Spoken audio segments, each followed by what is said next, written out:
तो नमस्कार, स्वागत है दोस्तों आप सभी लोगों का एक और नए वीडियो लेक्चर में। देखिए दोस्तों, ये एकदम बिल्कुल ऐसे ही मैंने सेशन को शुरू किया है आज के। मैं सही बताऊं तो ये इंग्लिश का टर्न नहीं था, लेकिन फिर भी आज हम इंग्लिश के लिए मैंने इसलिए बनाया क्योंकि मैं इसमें वन शॉट लेक्चर लेने वाला हूं और मैं इसमें डायरेक्ट इनडायरेक्ट का जो भी बिल्कुल निचोड़ है, यानी कि इतना तो आपको पता होना ही होना चाहिए। अगर इतना आता है तो समझ लीजिए आपका काम हो जाएगा, आप डायरेक्ट इनडायरेक्ट गलत नहीं करने वाले। अब देखिए, मैं ऐसा तो है नहीं, मेरे पास इतना टाइम तो नहीं है इस वीडियो में कि मैं आपको एक एक रूल बताता चलूँ, उसको एक्सप्लेन करूँ। तो ये तो मेरे पास टाइम नहीं है। मुझे जितना एक्सप्लेन करना है उतना मैं करूँगा। तो चलिए देखते हैं। सबसे पहले देखिए, मैंने आपको काफ़ी सारे रूल्स बता रखे हैं डायरेक्ट इनडायरेक्ट पे, बहुत वीडियोज़ मेरी पड़ी हुई हैं, आप उनको देख लीजिएगा। अब मैं जो पढ़ाने वाला हूँ बस आप वो देखिए। देखिए, डायरेक्ट इनडायरेक्ट हमें पेपर में किस प्रकार से मिलता है। आपको सेंटेंस मिलेंगे। क्या मिलेंगे? सेंटेंस मिलेंगे, सेंटेंसेस मिलेंगे आपको, सेंटेंसेस मिलेंगे। अब सेंटेंसेस कैसे मिल सकते हैं? देखिए, सेंटेंसेस आप अच्छी तरीके से जानते हैं 5 प्रकार के होते हैं। एक तो आपको मिलेगा असर्टिव, असर्टिव मिलेगा, ठीक है। इंट्रोगेटिव मिलेगा, इंट्रोगेटिव, इंट्रोगेटिव, ठीक है, डबल आर होता है, ये सब देख लेना, ठीक है, इंट्रोगेटिव। और आपको फिर मिलेगा, आपको इंट्रोगेटिव मिलेगा, फिर आपको ऑप्टेटिव मिलेगा, ऑप्टेटिव, ठीक है, ऑप्टेटिव। और इम्परेटिव आपका होता है, इम्परेटिव, इम्परेटिव। और होता है आपका एक्सक्लामेटरी, एक्सक्लामेटरी, ठीक है, ये होते हैं TORY, ठीक है, ये होता है। अब देखिए, ये हमारे 5 सेंटेंसेस होते हैं। अब देखिए, मेन बात अगर मैं आपको बताना चाहूँ तो सेंटेंसेस की पहचान हम ठीक से कर नहीं पाते, जिस वजह से हम क्या करते हैं कि हमें पता ही नहीं चलता कि भैया इनडायरेक्ट नरेशन में हम कैसे बदलें। तो मैं आज क्या करने वाला हूँ, ये जो 5 सेंटेंसेस लिखे हैं ना दोस्तों, इन्हीं को मेरे को एक्सप्लेन करना है कि ये क्या हैं। सबसे पहले हम बात करते हैं असर्टिव सेंटेंसेस की। दोस्तों, इनको कहा जाता है साधारण वाक्य। हिंदी में इनको क्या कहते हैं? हम साधारण वाक्य कहते हैं। इनको कहते हैं हिंदी में साधारण वाक्य, ठीक है। अब साधारण वाक्य होते हैं और इनमें क्या होता है, एकदम कथनात्मक बात होती है। जैसे मैंने कोई कथन कह दिया, जैसे you are a good boy, he is a good boy, ऐसे करके कुछ भी A to Z, जैसे you are learning your lesson, कुछ भी A to Z, इसमें क्या होता है, कथनात्मक वाक्य होते हैं। मैं बिल्कुल डीप नहीं बताऊंगा, मुझे बस नॉर्मली एक्सप्लेन करना है बातों को कि कैसे करके क्या होते हैं। तो असर्टिव सेंटेंस क्या होते हैं? साधारण वाक्य होते हैं, इनमें कथन होता है। और कथन किस प्रकार के हो सकते हैं? देखिए, 2 प्रकार के होते हैं। एक तो आपका सकारात्मक होता है, सकारात्मक। अभी ये सकारात्मक नकारात्मक भी बताऊंगा क्या होता है, सकारात्मक और नकारात्मक। दोस्तों, आपने अफर्मेटिव और निगेटिव पढ़ा होगा, तो सिंपल ये वही है। सकारात्मक यानी कि मतलब अफर्मेटिव की बात कर रहे हैं, अफर्मेटिव की बात कर रहे हैं यहाँ पे, ठीक है। राइटिंग से कॉम्प्रोमाइज़ कर लेना यहाँ पे थोड़ा। नकारात्मक को बोलते हैं निगेटिव। मेरी आवाज़ तो जा रही है ना, आवाज़ को समझो बस, निगेटिव, ठीक है। यानी कि असर्टिव जो होता है उसे हम साधारण वाक्य कहते हैं, और ये सकारात्मक और नकारात्मक 2 प्रकार के होते हैं, यानी अफर्मेटिव और निगेटिव, ठीक है। अब इनको बनाने का नियम क्या होता है? देखिए, असर्टिव की, देखिए दोस्तों, जब भी असर्टिव आपको मिलेगा तो इसके लिए एक ही कंडीशन होती है जो आपकी इनडायरेक्ट बनाते समय, जो असर्टिव के लिए, देखिए मैं यहाँ पे लिख रहा हूँ। सबसे पहले मैं क्या करूँगा, सबसे पहले मैं 5 को एक्सप्लेन करूँगा। मैंने आपको असर्टिव में जो जो बातें बताई वो ध्यान रखना। सबसे पहली बात, ये आपका साधारण वाक्य होता है। दूसरी बात, इसमें केवल नॉर्मल स्टेटमेंट होती है, यानी कि कथन होते हैं। और ये 2 प्रकार के होते हैं, कौन कौन से? सकारात्मक और नकारात्मक, यानी अफर्मेटिव और निगेटिव। अब चलिए बात करते हैं इंट्रोगेटिव। इसे दोस्तों बोलते हैं क्या? प्रश्नवाचक वाक्य। क्या बोलते हैं इसको? प्रश्नवाचक वाक्य। इसको बोला जाता है प्रश्नवाचक वाक्य। और दोस्तों, मैं आपको बता दूं, जो ये इंट्रोगेटिव सेंटेंस होता है, इसकी देखिए मेन पहचान, आप बोलोगे इसे पहचाने कैसे, तो सबसे बढ़िया, मैं कुछ नहीं कहता कि ये देखो कि वर्ब से शुरू हो रहा है कि हेल्पिंग वर्ब से शुरू हो रहा है, मत सुनो, ये कुछ मत देखो, बस केवल इतना देख लो, अगर क्वेश्चन मार्क लगा है तो समझ लो कि इंट्रोगेटिव सेंटेंस है। ये ध्यान रखना, चाहे भले ही क्वेश्चन वर्ड से शुरू होने वाला इंट्रोगेटिव सेंटेंस हो, चाहे किसी भी तरीके से शुरू हो, उसमें ये चीज आपको मिलेगी ही मिलेगी। तो बस इंट्रोगेटिव को प्रश्नवाचक वाक्य कहा जाता है। इसमें नॉर्मल क्वेश्चन पूछे जाते हैं, जिनको हम आंसर करते हैं किसमें? हाँ या ना में आंसर करते हैं। और सीधी सीधी बात, हमें क्वेश्चन का आंसर जब डीपली चाहिए होता है तो हम क्वेश्चन वर्ड का यूज करते हैं, जैसे व्हाट, वाई, और आपके जो भी हैं बूम, हु वगैरह, उनका यूज किया जाता है, ठीक है। और इनका यूज रिलेटिव प्रोनाउंस एग्जाम्स में भी किया जाता है, ये बात ध्यान रखना। तो इनकी बातें हम बाद में करेंगे, हालांकि ये बहुत छोटी छोटी बातें हैं, इंग्लिश की बेसिक बातें हैं, तो इनके बारे में हम बाद में बात करेंगे। अब दोस्तों देखिए, जो रियल क्रम होता है सेंटेंसेस का वो कुछ इस प्रकार से होता है। पहले आपका असर्टिव आता है, फिर इंट्रोगेटिव आता है, फिर आपका आता है इंपरेटिव, उसके बाद आपका आता है ऑप्टेटिव, और उसके बाद आता है आपका एक्सक्लेमेटरी। कुछ इस प्रकार से आपका क्रम होता है, लेकिन हमें क्रम से क्या मतलब, हमें तो सिर्फ पढ़ना है। तो ऑप्टेटिव की हम बात करते हैं दोस्तों, तो ऑप्टेटिव जो होता है ये होते हैं आपके इच्छावाचक वाक्य। कौन से होते हैं दोस्तों? इच्छावाचक वाक्य। इच्छावाचक वाक्य मतलब क्या होता है, इसमें हम कोई ना कोई हमारी इच्छा व्यक्त हो रही होती है। जैसे एक बात बताओ, आपके मम्मी पापा आपकी लंबी उम्र की कामना कर रहे हैं, यानी कि वो आपके लिए विश कर रहे हैं कि आपकी आयु लंबी हो, आपको आशीर्वाद देंगे। अगर गुस्सा हो जाएंगे तो गुस्से में आपको डांट भी देंगे, लेकिन एक बात ध्यान रखना, श्राप कभी नहीं देंगे, श्राप कभी नहीं देंगे, यानी कष्ट आपको कभी नहीं देंगे। CURSHED, ठीक है। यानी कि इसमें क्या होता है, जो रिपोर्टिंग वर्ब होती है वो हमारी किस किस में बदल जाती है, ये भी सारी चीज़ें मैं बाद में बताऊंगा, लेकिन आपको केवल इतनी बात याद रखनी है कि इच्छावाचक वाक्य होते हैं ऑप्टेटिव सेंटेंसेस। और इनकी मेन पहचान क्या होती है दोस्तों, आप देख लेना, हमेशा इनमें में जरूर लगा होगा, में जरूर लगा होगा, में होगा, और साथ ही साथ इनमें ये भी साइन लगा मिल जाता है कभी कभार, ये एक्सक्लेमेशन साइन भी लगा हुआ मिल जाता है, मे यू लिव लॉन्ग करके, ऐसे करके सेंटेंसेस मिल जाते हैं हमें, तो बस हमें इनका ध्यान रखना होगा, ठीक है। अब तो ये बता दिया मैंने आपको, ऑप्टेटिव सेंटेंस में से शुरू होते हैं, सिंपल बात है, और ये साइन भी मिल जाता है आपको देखने के लिए, और इनमें इच्छा प्रकट होती है, जो भी करता होता है सब्जेक्ट के द्वारा कोई ना कोई इच्छा प्रकट की जाती है, बस सिंपल सी बात है। अब हम बात करते हैं इंपरेटिव सेंटेंस के बारे में। अब दोस्तों ये जो इंपरेटिव सेंटेंस है इसको हम कहते हैं आदेश, यानी आज्ञावाचक वाक्य। क्या कहते हैं इसको दोस्तों? आज्ञावाचक वाक्य कहते हैं इसको। अब ये जो आज्ञावाचक वाक्य है दोस्तों, इसके नाम से ही हमें पता चल रहा है कि इसमें ऑर्डर दिया जाएगा। इसमें 3 काम होते हैं, देखिए, या तो आपको आदेश दिया जाएगा, आदेश यानी कि ऑर्डर, या आपको सलाह दी जाएगी, सलाह दी जाएगी, या आपसे रिक्वेस्ट की जाएगी, रिक्वेस्ट की जाएगी, ठीक है। यहाँ पे या आपसे क्या की जाएगी, रिक्वेस्ट की जाएगी, ठीक है। 3 काम होंगे, या ऑर्डर होगा, या एडवाइस होगी, या क्या होगी, रिक्वेस्टेड होगी, ठीक है, रिक्वेस्टेड होगी। अब ये क्या समझ लिया आपने, इंपरेटिव। इंपरेटिव को हम आज्ञावाचक वाक्य कहते हैं।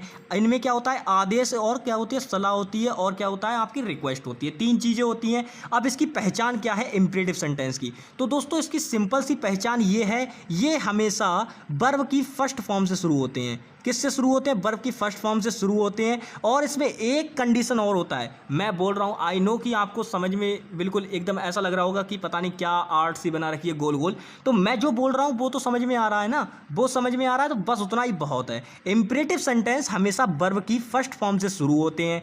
फर्स्ट फॉर्म से शुरू होने के साथ साथ इनमें कंडीशन होती है कि इनमें कभी भी आपको सब्जेक्ट नहीं दिखेगा। इसमें सब्जेक्ट हमेशा कैसा रहता है, हाइड रहता है, यानी कि छिपा हुआ रहता है। सब्जेक्ट हमेशा कैसा रहता है, छिपा हुआ रहता है। ये तो हो गई आपकी इंपरेटिव की बात। एक बार मैं फिर से बता दूं, जो इंपरेटिव होता है ये आज्ञावाचक वाक्य होते हैं, इनमें ऑर्डर होता है, रिक्वेस्ट होती है, और एडवाइस्ड होती है, ठीक है। और सीधी सीधी बात, ये वर्ब की फर्स्ट फॉर्म से शुरू होते हैं और सब्जेक्ट में छिपा रहता है। अब बात करते हैं दोस्तों एक्सक्लेमेटरी वाक्य की। इनको हम बोलते हैं विस्मय बोधक वाक्य, ठीक है, विस्मय बोधक वाक्य, इनको कहा जाता है विस्मय बोधक वाक्य। अगर दोस्तों मैं इनकी सिंपल पहचान बताऊं एक्सक्लेमेटरी सेंटेंसेस की, तो इनकी सिंपल पहचान ये होती है कि इनके अंत में आपको ये मिल जाएगा, इसे बोलते हैं एक्सक्लेमेटरी साइन, यानी कि विस्मयादिबोधक चिन्ह इसको बोला जाता है, ठीक है। तो इतनी बात आपको अगर पता है तो समझ लीजिए आपका काम हो गया। लेकिन फिर भी आप कहें कि एक्सक्लेमेटरी साइन को हम वैसे कैसे डेफिनाइन कर सकते हैं, how can we define exclamatory sentences,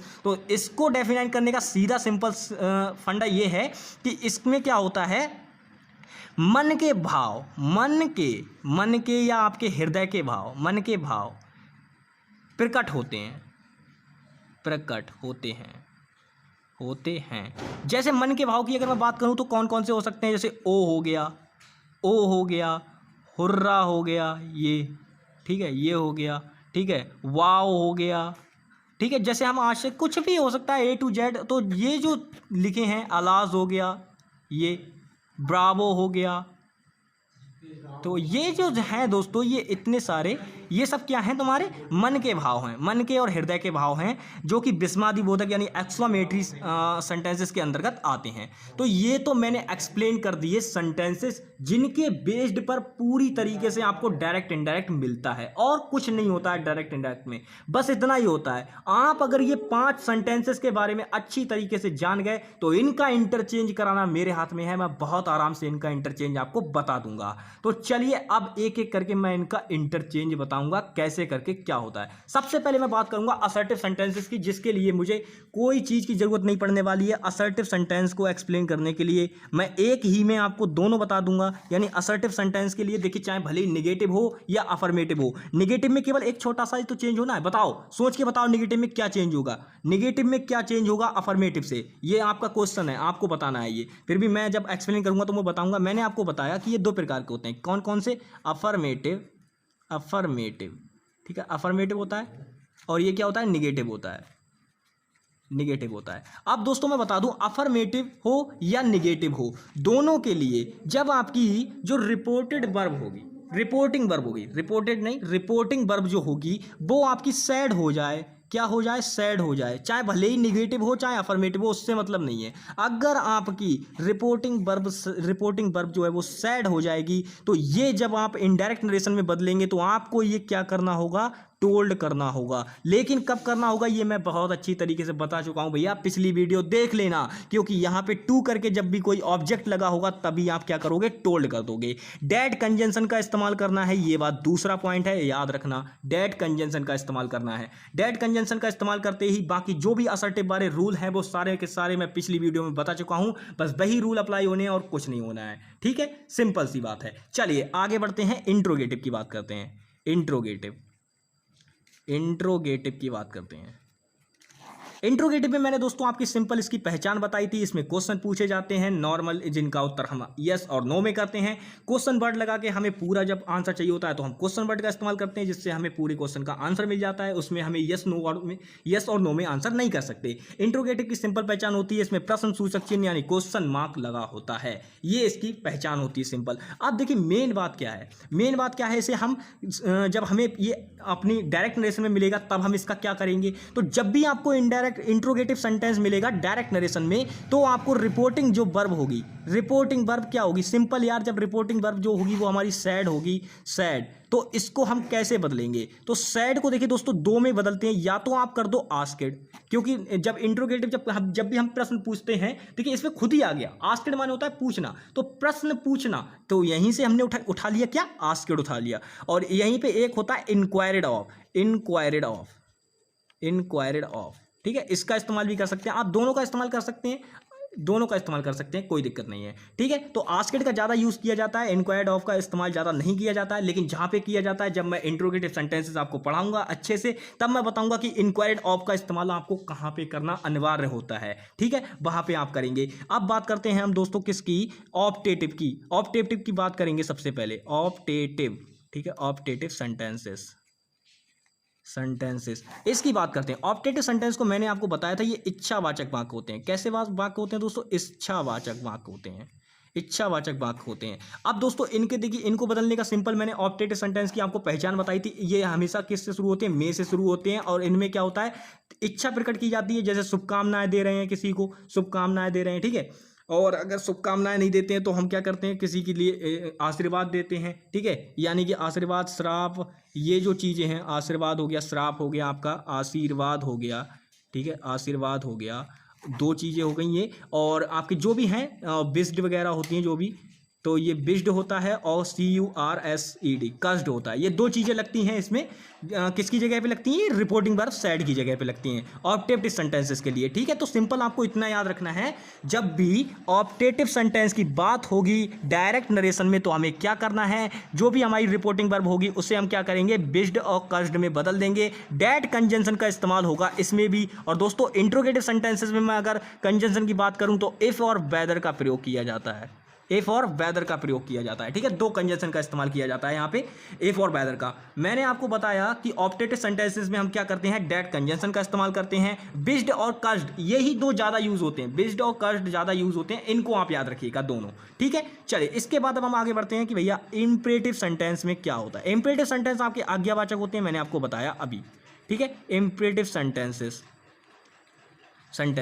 ये मैंने आपको बताया कि ये कैसे होते हैं, आज्ञावाचक वाक्य होते हैं। कैसे होते हैं, आज्ञावाचक वाक्य होते हैं। अब इनमें आज्ञावाचक की अगर मैं बात करूं तो आज्ञा क्या हो सकती है, देखिए या तो आपको ऑर्डर होगा, या तो आपका ऑर्डर होगा, और अगर ऑर्डर नहीं है तो आपकी क्या होगी, एडवाइस होगी, या तो आपकी एडवाइस होगी, या आप क्या करेंगे, रिक्वेस्ट करेंगे। 3 काम कर सकते हैं, इससे ज़्यादा इसमें नहीं होगा। या तो सलाह होगी, या आपकी सीधी बात ऑर्डर होगा यानी कि आदेश होगा, या आपकी रिक्वेस्ट होगी।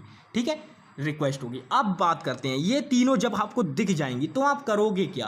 देखिए इन्हीं तीनों में बदलना होता है। जब भी आप देखो, ये कैसे पता चलता है कि हम कब ऑर्डर लगाना है, कब एडवाइस लगाना है, कब रिक्वेस्टेड लगाना है। तो इसको समझने के लिए आपको क्या करना होगा, जो रिपोर्टेड स्पीच दे रखी होगी उसको ध्यान से देखो। उसको ध्यान से देखने के बाद उसका सेंस पता चल जाएगा, यानी उसका अर्थ जैसे ही आपको पता चलेगा, अर्थ देखते ही आप समझ जाओगे कि उसमें आपका क्या अर्थ निकल रहा है, कि वो सलाह दे रहा है या मतलब आदेश दे रहा है या रिक्वेस्ट कर रहा है। आपको तुरंत पता चल जाएगा अपने आप। ठीक है, देखते ही आप पता कर लोगे। तो ये तो हो गई इंपरेटिव सेंटेंसेस की बात। अब बचा हमारा लास्ट, यानी जिसे हम कहते हैं एक्सक्लेमेटरी सेंटेंसेस। इसके बारे में हम बात करेंगे। एक्सक्लेमेटरी सेंटेंसेस, इसकी बात करेंगे। ये लास्ट है हमारा, इसके बाद सेशन को खत्म कर देंगे आज के। तो देखिए एक्सक्लेमेटरी सेंटेंसेस की अगर मैं बात करूं तो मैंने आपको बताया था, ये होता है आपका विस्मयदिबोधक। ठीक है, विस्मयदिबोधक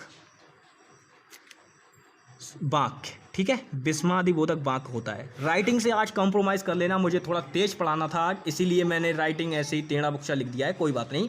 लेकिन आज को आप तो कॉम्प्रोमाइज़ करना ही होगा, क्योंकि मैंने थोड़ा तेज पढ़ाने के लिए कोशिश किया था। मैं तकरीबन बहुत जल्द इसको ख़त्म कर दूंगा, और आई होप कि आप इसको 2 से 3 बार अगर आप इस वीडियो को देख लिए ना तो अच्छी तरीके से समझ जाओगे जो सारी चीज़ें मैंने आपको बताई हैं। तो मैंने बताया कि एक्सक्लेमेटरी सेंटेंस क्या होते हैं, विस्मयदिबोधक वाक्य होते हैं। इसमें विस्मय का मतलब होता है दोस्तों आश्चर्य होना। क्या होना, आश्चर्य होना। ठीक है, सरप्राइज्ड जिसे कहते हैं हम, सरप्राइज्ड हो जाना।